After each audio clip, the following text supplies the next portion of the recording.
warahmatullahi wabarakatuh. Selamat sore.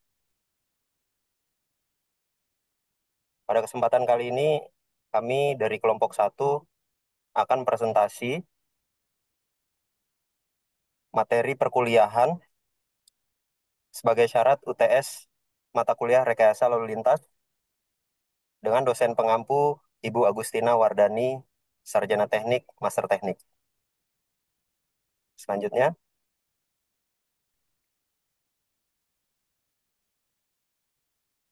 next. Ya, anggota kelompok satu terdiri dari Koriba, NPM 2464664, saya sendiri Febrianto 2464663, Novandi 2464634, Andika 2464681, Kurniawan 2464686. Next, materi pertama yang akan saya sampaikan adalah komponen pelaksanaan survei. Komponen pelaksanaan survei terdiri dari 6 item. Yang pertama, acuan normatif. Kedua, implementasi terhadap aspek-aspek K3. Ketiga, pembentukan organisasi, survei, dan uraian tugas. Keempat, lokasi survei. Lima, peralatan survei. Enam, pencacahan. Materi selanjutnya akan disampaikan oleh Kurniawan Teguh. Ya, terima kasih atas waktunya untuk terkait materi mengenai manual kapasitas jalan Indonesia tahun 1997. Pada prinsipnya dalam hal manual kapasitas jalan Indonesia 1997 telah dipahami ya, sudah dipelajari mengenai suatu kajian. Di dalam kajian sendiri adalah kajian ruas jalan yang dimana meliputi jalan perkotaan, kemudian jalan luar kota, kemudian jalan bebas hambatan, yang dimana dari kajian jalan sendiri ini bertujuan untuk menganalisis kinerja, baik kinerja mengenai kemudian kapasitas dan tingkat pelayanan jalan, dan analisis sendiri ini sangat penting untuk perencanaan dan perancangan itu pun untuk operasional jalan yang efisien dan aman. Terkait mengenai kajian sendiri, adanya suatu kajian simpang, di mana kajian simpang ada dua ya, nanti ada baik bersinyal maupun tidak bersinyal, yang di kajian simpang sendiri sangat penting untuk kita analisis kinerjanya dan perencanaan jaringan jalan. Nah, di mana dari simpang bersinyal itu sendiri yang dilengkapi lampu lalu lintas yang dirancang untuk mengelola lalu lintas dengan volume sedang hingga besar, sedangkan simpang nanti tidak bersinyal yang tidak memiliki lampu lalu lintas cocok untuk volume lalu lintas kecil.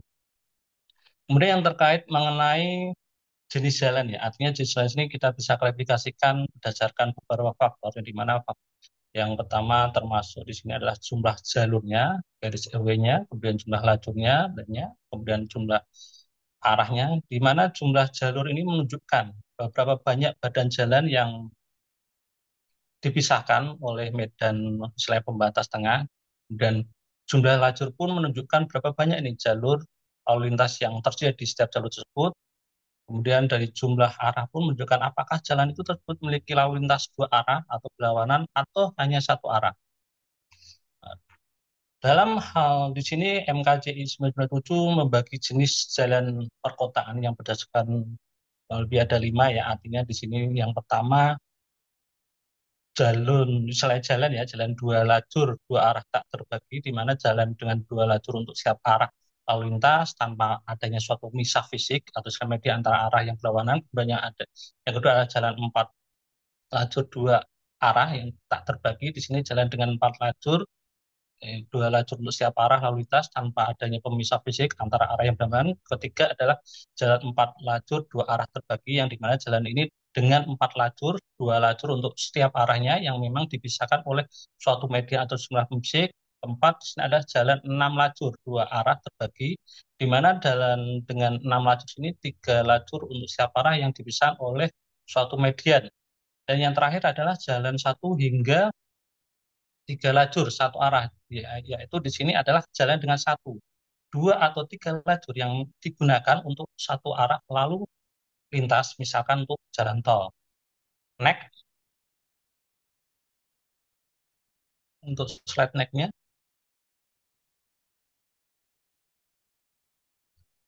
Bahwa dalam setiap tipe jalan yang ditentukan mempunyai prosedur perhitungan kapasitas jalan yang standar ya, artinya yang standar hanya berlaku untuk kondisi jalan dengan alignment datar atau hampir datar, kemudian ada alignment horizontal lurus atau hampir lurus, dan pada segmen jalan yang tidak terpengaruh oleh antrian akibat suatu persimpangan atau arus lalu lintas yang tinggi dari simpang bersinyal.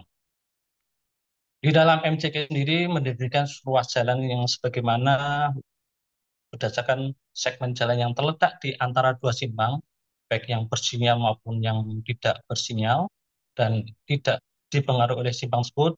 Oleh karena itu, di sini adalah ruas jalan tersebut juga memiliki karakteristik yang memang lebih relatif seragam sepanjang jalannya atau selain jalurnya.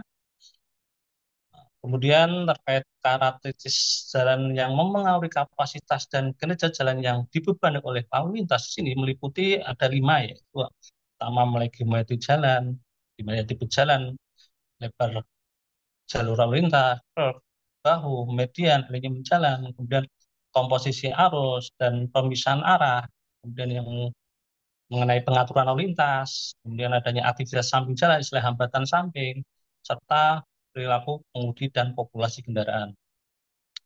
Mengenai hambatan samping yang memang di sini yang harus kita ketahui bahwa dalam sangat berpengaruh ya, artinya terhadap kapasitas dan kinerja jalan perkotaan yang kita ambil yang paling tertinggi ya, artinya di sini adalah adanya angkutan umum dan kendaraan lain yang berhenti. Yang pertama adalah bobotnya satu, kemudian yang kedua adalah hambatan samping lainnya yang juga lebih signifikan adalah kendaraan keluar masuk dari lahan di samping jalan yang mempunyai bobot 0,7, dan yang yang adanya pejalan kaki sini mempunyai bobot 0,5, dan yang paling rendah sini adalah kendaraan lamban yaitu berupa beca, kereta kuda yang juga memiliki pengaruh ya, artinya namun bobotnya paling rendah yaitu 0,4. Demikian mengenai manajemen kapasitas jalan Indonesia. Bisa dilanjut untuk materi selanjutnya. Baik, untuk selanjutnya kapasitas simpang apil. Apil atau alat pemberi isyarat lalu lintas adalah suatu alat yang mengatur arus lalu lintas menggunakan tiga isyarat lampu yang baku, yaitu merah, kuning, dan hijau. Sedangkan simpang apil adalah persimpangan jalan yang dilengkapi dengan alat pemberi isyarat lalu lintas apil untuk mengatur arus lalu lintas. Prinsip apil digunakan untuk tujuan mempertahankan kapasitas simpang pada jam puncak dan mengurangi kejadian kecelakaan akibat tabrakan antara kendaraan-kendaraan dari arah yang berlawanan. Ketentuan-ketentuan dalam perencanaan simpang apil terbagi menjadi dua, yaitu ketentuan umum yang menjelaskan hal prinsipil dan ketentuan teknis yang menganalisis satu lekan pendekat dengan memperhatikan pengaturan pergerakan dan manajemen lalu lintas pada pendekat tersebut. Dalam pelaksanaan perencanaan simpang apil pada ketentuan umum harus memperhatikan nilai-nilai berikut.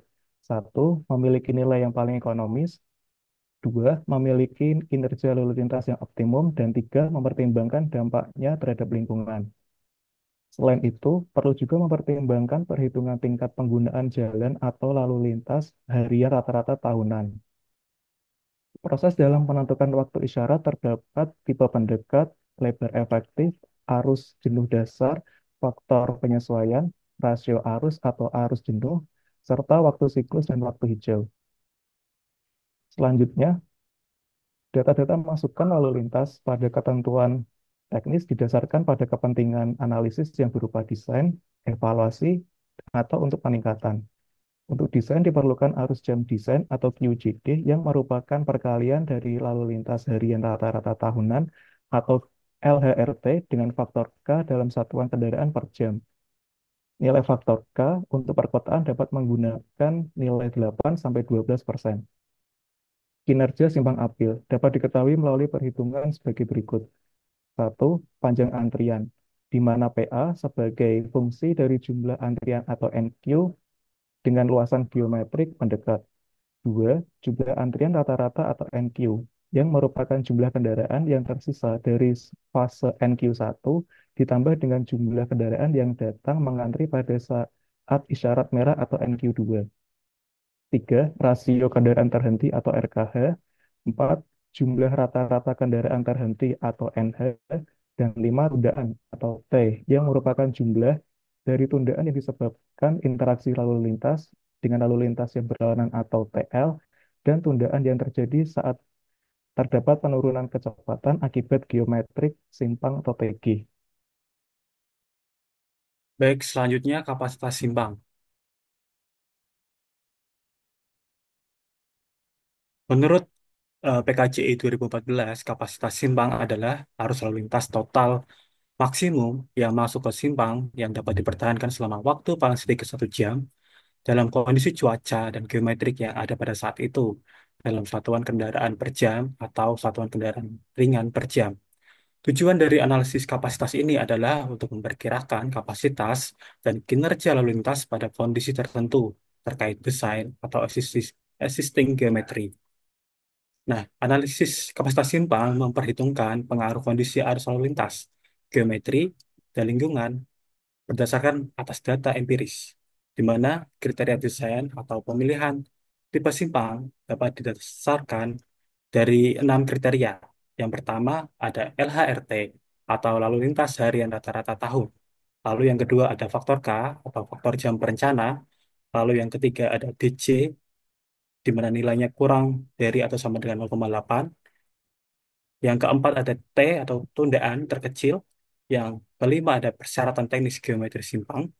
Dan yang keenam ada pertimbangan keselamatan lalu lintas, lingkungan, dan ekonomi. Selanjutnya, data masukan lalu lintas. Data arus lalu lintas rencana digunakan sebagai dasar untuk menetapkan lebar jalur lalu lintas atau jumlah jalur lalu lintas. Berapa arus lalu lintas jam perencana atau KJP dapat diperoleh dari perkalian antara LHRT dan K, di mana K adalah faktor jam perencana. Selanjutnya, perhitungan kapasitas simpang atau C. Kapasitas, kapasitas simpang atau C dapat dihitung untuk total arus yang masuk dari seluruh lengan simpang dan didefinisikan sebagai perkalian antara kapasitas dasar atau C0 dikalikan dengan faktor-faktor koreksi, yaitu ada FLP, FM, FUK, FHS, FBKI, FBKA, dan FRMI. Slide selanjutnya. Nah, nilai dari kapasitas dasar atau C0 ini dapat diperoleh melalui tabel berikut, di mana tabel berikut ini nilainya berdasarkan dengan tipe simpang yang digunakan. Lalu untuk faktor koreksi lebar pendekat rata-rata atau FLP, itu juga dapat diperoleh dengan rumus yang bergantung dengan tipe simpangnya. Selanjutnya, faktor koreksi median pada jalan mayor atau FM juga eh, di dapat digunakan dari nilai 1, 0,5 atau 1,2 menurut tipe median yang digunakan. Selanjutnya ada faktor koreksi ukuran kota, faktor lingkungan jalan, hambatan simpang dan kendaraan tak bermotor atau FAS, faktor koreksi rasio arus belok kiri atau FBKI, di mana nilainya dapat diperoleh dari penjumlahan antara 0,84 ditambah 1,61 RBKI. Lalu ada faktor koreksi rasio arus belok kanan atau FBKA. Selanjutnya, next, ada faktor koreksi rasio arus jalan minor dengan nilai yang dapat diperoleh dari tabel berikut. Selanjutnya adalah kinerja simpang. Kinerja simpang merupakan ekuivalensi mobil penumpang, di mana eh, terdapat beberapa faktor. Yang pertama ada derajat kejenuhan, yang diperoleh dari perkalian antara I dan C, atau C adalah kapasitas simpang. Selanjutnya ada tundaan atau T, di mana penjumlahan dari TLL dan TB. Dan yang terakhir ada peluang, peluang antrian atau PA. Semoga slide selanjutnya.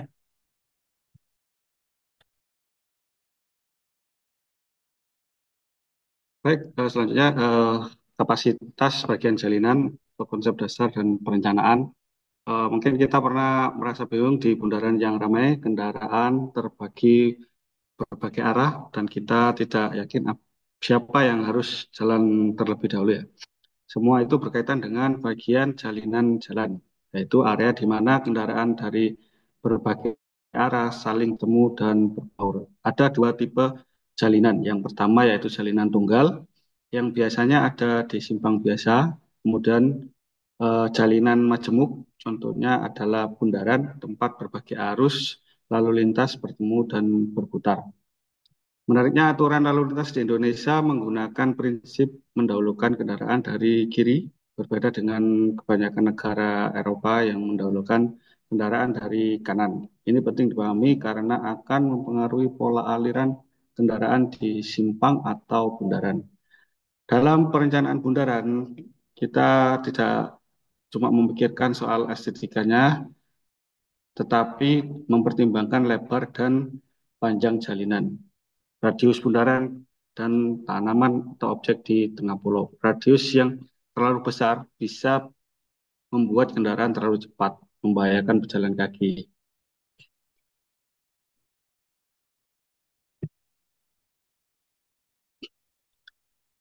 Setelah kita tahu fungsi jalinan, sekarang kita akan membahas tentang cara memperhitungkan atau merencanakan kinerja bagian jalinan. Rumus utama kapasitas bagian jalinan yaitu C sama dengan C0 dikali FUK dikali FRSU, di mana C adalah kapasitas total bagian jalinan, C0 adalah kapasitas dasar.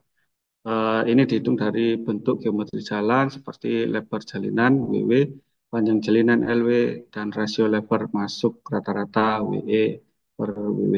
FUK sendiri adalah faktor koreksi ukuran kota.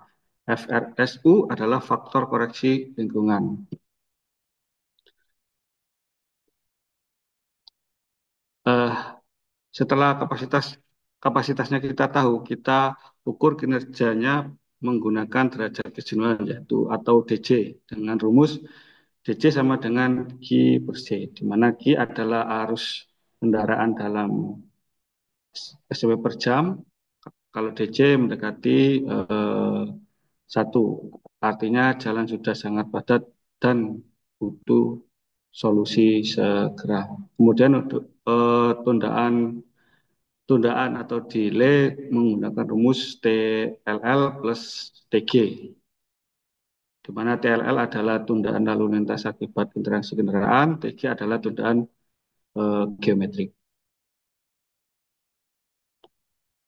Leg fungsi jalan. Eh, Leg fungsi jalan atau LFJ adalah uji kelayakan yang bertujuan memastikan bahwa suatu ruas jalan telah memenuhi standar teknis dan administrasi.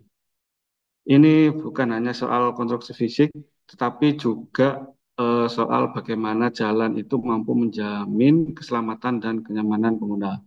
Regulasi cukup tegas, yaitu Undang-Undang Nomor 22 Tahun 2009, mewajibkan penyelenggara jalan memperbaiki ruas yang rusak, bahkan jika belum bisa diperbaiki, mereka harus memasang rambu atau tanda peringatan. Selain itu ada Permen PU yang jadi acuan teknis memastikan semua aspek seperti marka, rambu, dan lebar jalan sesuai standar. Setelah kita tahu pentingnya uji kelaikan fungsi jalan, sekarang mari kita bahas bagaimana penerapannya. Kementerian PUPR lewat Ditjen Bina Marga menerapkan pendekatan proaktif seperti audit keselamatan jalan untuk mencegah kecelakaan dan juga pendekatan reaktif seperti investigasi lokasi rawan kecelakaan setelah insiden terjadi.